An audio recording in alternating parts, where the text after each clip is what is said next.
लखनऊ में 99 मंत्री हैं साहब। लखनऊ जाओ तो देख के थूकना पड़ता है कि मंत्री जी पे तो नहीं गिर जाएगा।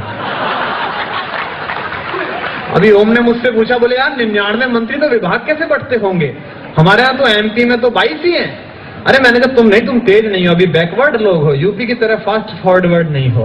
बोले कैसे? मैंने कहा जैसे तुम्हारे यहाँ एक वन मंत्री होगा। बोले है। मैंने कहा हमारे यहाँ वन में 5 मंत्री हैं, एक बबूल मंत्री, एक कीकड़ मंत्री, एक झाड़ मंत्री, एक खरपतवार मंत्री, विभाग है।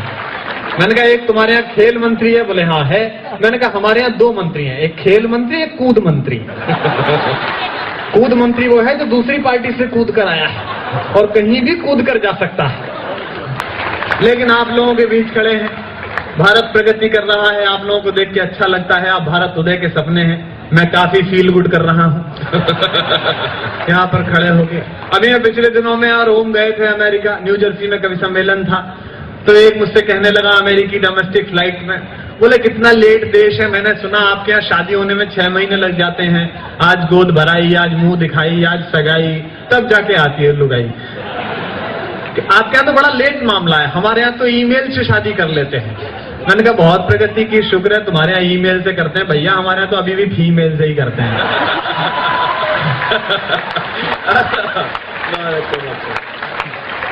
मैं आपको कुछ प्यार की बातें सुनाता हूँ, और मैं जानता हूँ ये वो उम्र है जब हृदय दुगनी गति से धड़कता है।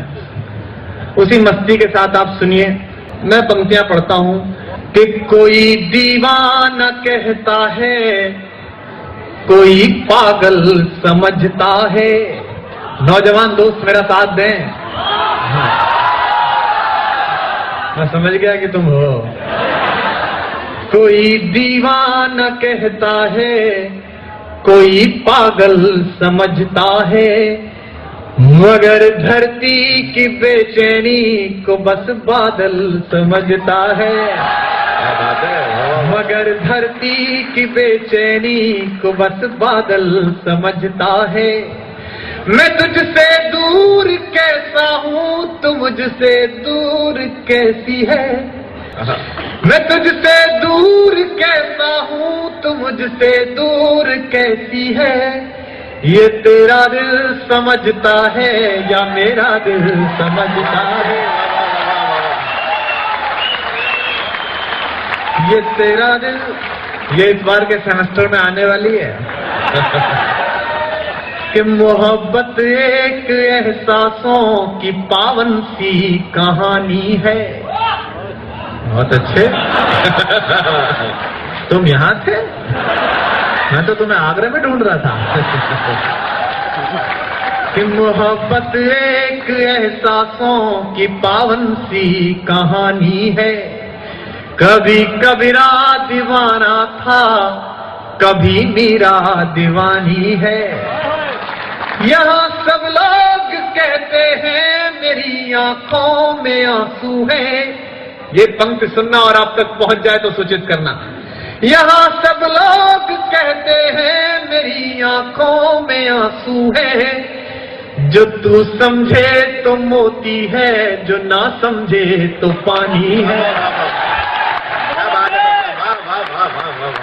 जो तू समझे तो मोती है। और एक बात और ध्यान से सुनना, आप उस दौर में हैं जब आप विशिष्ट हैं। जीवन को इस तरह जीना कि कोई मिले कभी तो खुद से नजर मिला सको। गालिब ने कहा, यह गालिब का शहर है दिल्ली, किसी से मिलने पर शेर सुनना बड़े शायर का, मत पूछ के क्या हाल है मेरा तेरे आगे।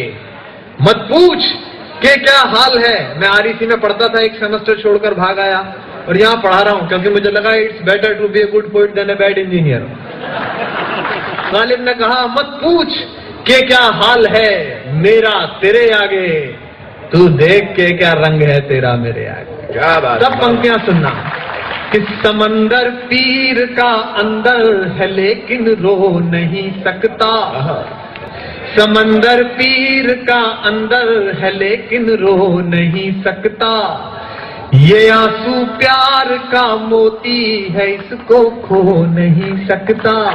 क्या बात है। वाह वाह वाह वाह। ये आंसू प्यार का मोती है, इसको खो नहीं सकता। मेरी चाहत को दुल्हन तू बना लेना, मगर सुन ले और जो खुददार लोग हैं उनकी तालियां लहरती दिखाई दे। मेरी चाहत को अपना तू बना लेना, मगर सुन ले जो मेरा हो नहीं पाया वो तेरा हो नहीं पाया, जो मेरा हो नहीं पाया। और एक मुक्तक और सुनिए, इसके बाद मैं कविता पढ़ता हूं कि भ्रमर कोई कुमुदनी पर, मस्ती के साथ सुनना और मैं जो सुनाना चाह रहा हूं वहीं पहुंचना, वरना स्लिप हो सकती है बात। भ्रमर कोई कुमुदनी पर मचल बैठा तो हंगामा, हमारे दिल में कोई ख्वाब पल बैठा तो हंगामा। अभी तक डूब कर सुनते थे सब किस्सा मोहब्बत का, अभी तक डूब कर सुनते थे सब किस्सा मोहब्बत का।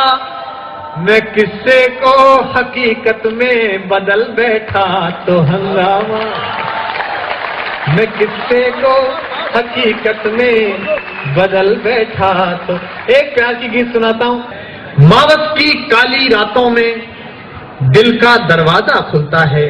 ये ऐसे जैसे मैं आपके बारे में बात कर रहा हूं, चाहे T5 में रहते हो चाहे बॉय हॉस्टल में रहते हो।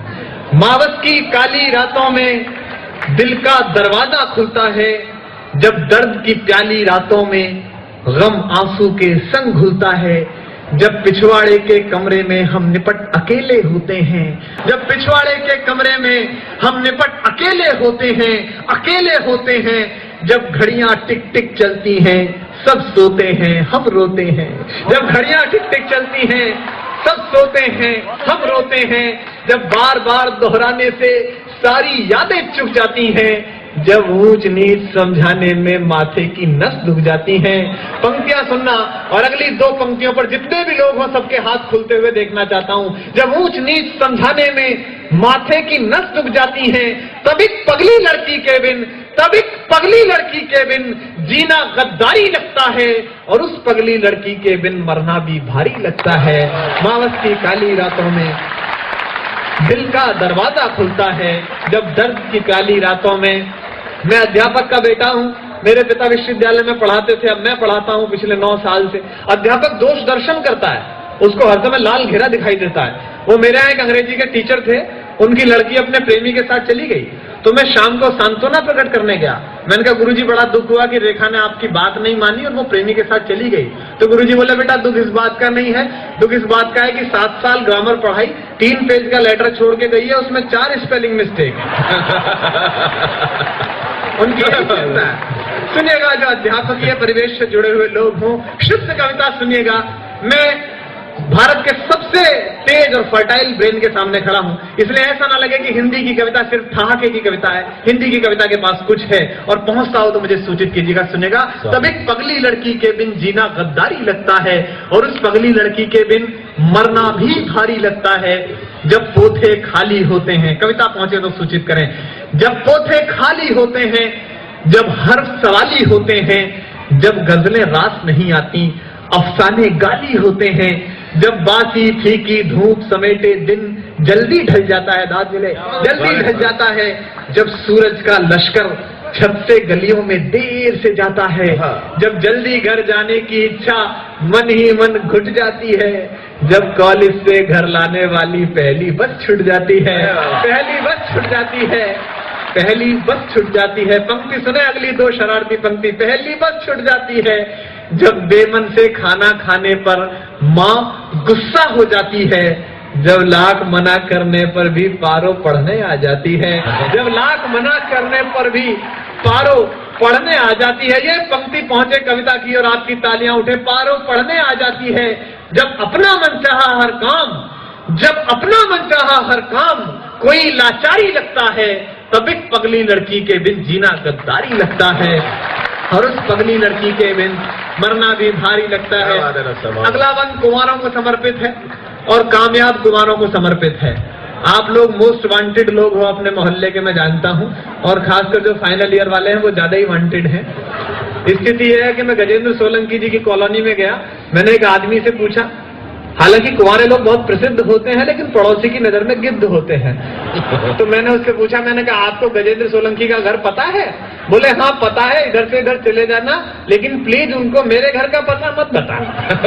ये रेपुटेशन हो जाती है। कुंवारे लोग सुने सबसे शरारती बंद इस कविता का, और हर पंक्ति में आनंद आएगा सुनेगा। जब कमरे में सन्नाटे की आवाज सुनाई देती है, कुंवारे की एक्सपायरी डेट निकल जाए तो उसे बम बम भी छम छम की तरह लगती है। जब कमरे में सन्नाटे की आवाज सुनाई देती है, जब दर्पण में आंखों के नीचे झाई दिखाई देती है, जब बड़की भाभी कहती हैं कुछ सेहत का भी ध्यान करो, जब बड़की भाभी कहती हैं कुछ सेहत का भी ध्यान करो, क्या लिखते हो लल्ला दिन भर, कुछ सपनों का सम्मान करो। जब बाबा वाली बैठक में कुछ रिश्ते वाले आते हैं, जब बाबा हमें बुलाते हैं हम जाते में घबराते हैं।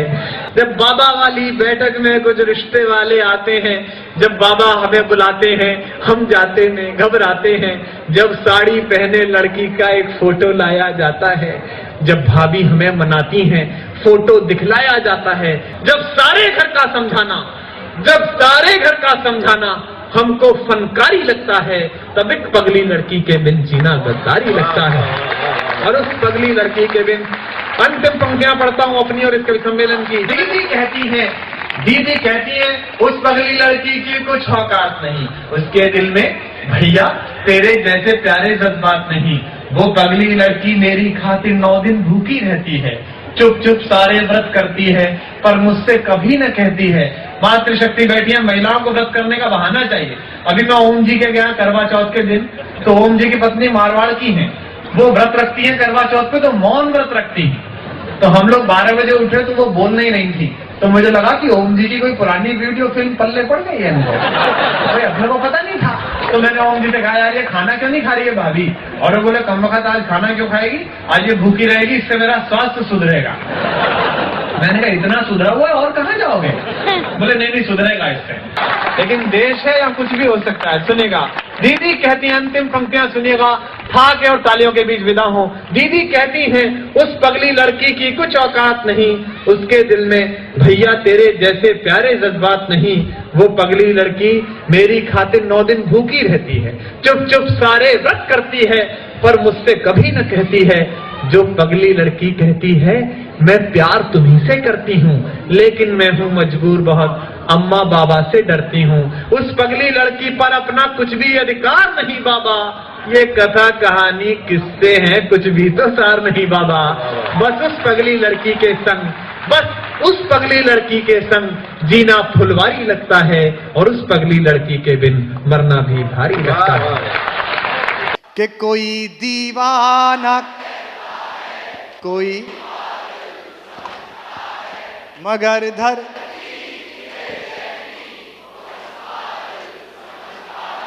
मैं तुझसे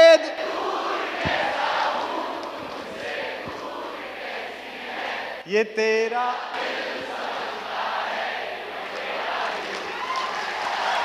वाह।